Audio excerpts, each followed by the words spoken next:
अगर आप बिहार के किसान हैं, रैयत हैं और भूमि सर्वे को लेकर अपडेट होना चाहते हैं या फिर आप भूमि सर्वे को लेकर असमंजस में हैं, कन्फ्यूजन में हैं और ये आप सोच रहे हैं कि ये भूमि सर्वे चुनाव बाद होगा, बेफिक्र रहते हैं, तो ये आपकी बड़ी भूल है।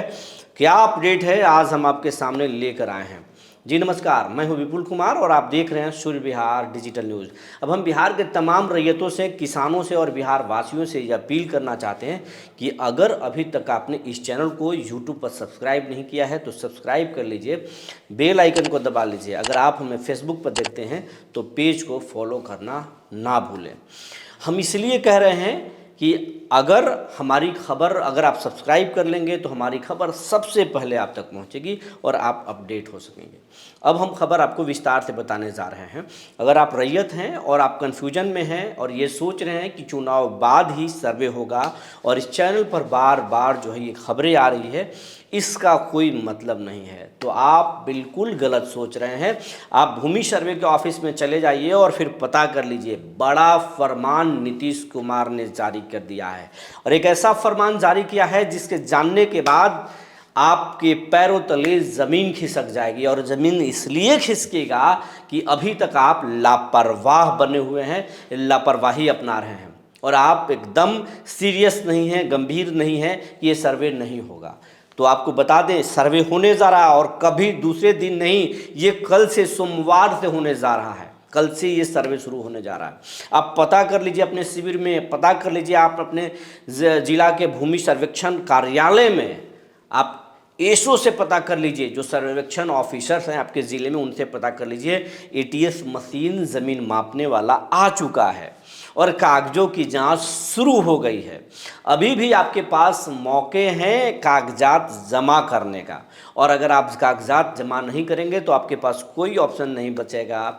डायरेक्ट आपके घरों में 3 बार नोटिस दिया जाएगा कि आप अपने ज़मीन के सबूत दीजिए, और सबूत जब नहीं देंगे तो आपका ज़मीन सरकार के नाम से खाता खोल दिया जाएगा और फिर आप कोर्ट के चक्कर काटेंगे और कोर्ट से आपके परिवार को न्याय मिलेगा या नहीं मिलेगा ये भविष्य के गर्त में छिपा होगा। क्योंकि खतियान ही सरकार का मूल दस्तावेज होता है और सर्वे में खतियान ही बदलता है, और उसी खतियान से आपका नाम गायब हो जाएगा और सरकार के नाम आएगा तो फिर आप क्या करेंगे? पुराने खतियान लेकर आप दौड़ेंगे, पुराने नक्शे लेकर दौड़ेंगे, लेकिन फैसला आपके पक्ष में आ जाए ये आसान नहीं है। कोर्ट में कितने मामले पेंडिंग है ये ज़रा आप पता कर लीजिए कोर्ट में जाकर, या सिविल के कोई भी आदमी मुकदमा लड़ रहे होंगे तो उनसे पूछ लीजिए न्याय कितना जटिल है। न्याय भारत में मिलता है, न्यायपालिका पर पूरा भरोसा है, लेकिन न्याय इतना आसान भी नहीं है जितना आप समझ रहे हैं, और वो भी लापरवाहों के लिए तो बिल्कुल नहीं। क्योंकि जब आपके सामने अभी सर्वे हो रहा है और आप लापरवाह बने हुए हैं तो फिर न्यायपालिका में जाएंगे तो फिर भी आप लापरवाह रहेंगे तो कहाँ से न्याय मिलेगा। अब आपको बताने जा रहे हैं कि जो ज़मीन सर्वे शुरू होने जा रहा है तो आपके पास कौन कौन से कागजात जुगाड़ करना है ताकि आप बचेंगे। तो आपको बता दें, सबसे पहले आपको खतियान आपको जुगाड़ कर लेना है। आपके पास गरमजरुआ मालिक ज़मीन है तो या तो आप रिटर्न ला लीजिए।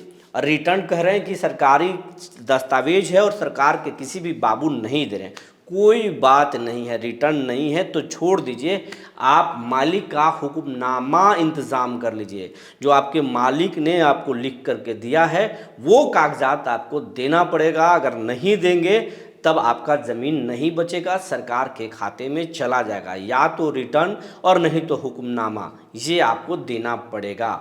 खतियान हो गया, हुक्मनामा हो गया या रिटर्न हो गया। उसके बाद में अगर कोई सरकारी ज़मीन है और आपको सरकार के द्वारा पर्चा मिला है तो उस पर्चा आप ले लीजिए।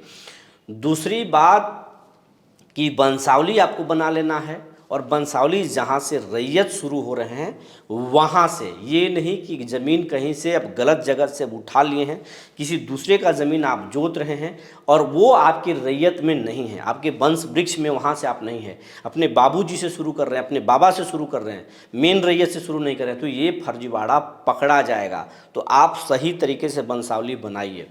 दूसरी बात ये हम बता रहे हैं कि अगर गरमंजरवा ज़मीन अगर आप लिखवा लिए हैं तो वो कैंसिल हो जाएगा, या आप किसी दूसरे व्यक्ति का ज़मीन बेच लिए हैं तो भी आप पकड़े जाएंगे। तो ये तमाम चीज़ है, अपने दस्तावेज़ों को जल्द से जल्द ठीक कर लीजिए। पुराने केवाला आपको नहीं मिल रहा है तो रजिस्ट्री ऑफिस में जाइए, आरटीआई कीजिए ताकि आपके पास आरटीआई का पेपर हो। अगर कोर्ट भी जाना पड़े तो वो पेपर आपके पास हो कि हमारा कागजात है, गुम हो गया है, गल गया है, नहीं मिल रहा, हमने आरटीआई किया है, अब हमारी गलती क्या है, तो आप उसका इस्तेमाल कर सकते हैं। और अगर ये हम बोल रहे हैं ये परफेक्ट नहीं है तो किसी लीगल वकील से, जो सिविल मैटर के वकील हैं, उनसे बात कीजिए, भूमि सर्वे पदाधिकारी से बात कर लीजिए, लेकिन कागजात जुगाड़ कर लीजिए। परिमार्जन प्लस ऐप में गड़बड़ी है, परिमार्जन में आपके खाता गलत भर दिया गया है, प्लॉट गलत भर दिया गया है, ज़मीन को गायब कर दिया गया है, तो वो जल्द से जल्द ठीक करा लीजिए। अगर नहीं ठीक करते हैं सीओ डीएम के पास कंप्लेन कीजिए, डीएम भी नहीं सुन रहे हैं, मंत्री के पास, एसीएस के पास कंप्लेन कीजिए, लेकिन जल्द से जल्द ठीक कर लीजिए। और हमको लगता है अब नीतीश कुमार ने शिकंजा कस दिया है, मंत्री ने शिकंजा कस दिया है, अब परिमार्जन में गड़बड़ी नहीं होगी, जल्द से जल्द इसको ठीक कर लीजिए। तो ये तमाम चीज़ें हैं। कल से बाउंड्री का काम शुरू होने जा रहा है, सीमांकन के काम शुरू होने जा रहा है, और सरकारी ज़मीनों पर बहुत कुछ बड़ा होने जा रहा है। फरमान आ चुका है, जल्दीबाजी कीजिए और नहीं कीजिएगा तो फिर परेशानी बढ़ जाएगी।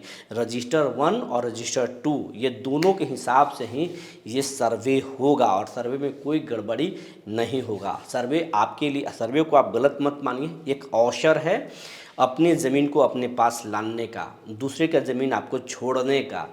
सरकार के ज़मीन पर अगर आपका कब्जा है, रियल में आपका पर्चा है, या आपके पास रिटर्न है या हुक्मनामा है, तो उसको अपने नाम से कराने का एक अवसर है। इसको आप आपदा नहीं मानिए, ये अवसर है, ये अवसर ज़मीनी विवाद को ख़त्म करने का है। ऐतिहासिक निर्णय है, लेकिन सही तरीके से हो तो। या फिर सर्वे में आपके साथ कोई पदाधिकारी गड़बड़ करता है तो आप खबर के कमेंट बॉक्स में ज़रूर लिखिए, हम उससे मुद्दा बनाएंगे, सरकार तक पहुँचाने की कोशिश करेंगे, हम आपका मदद करेंगे। जो भी जानकारी निकल कर आई थी हमने आपको बता दिया। तब तक के लिए धन्यवाद।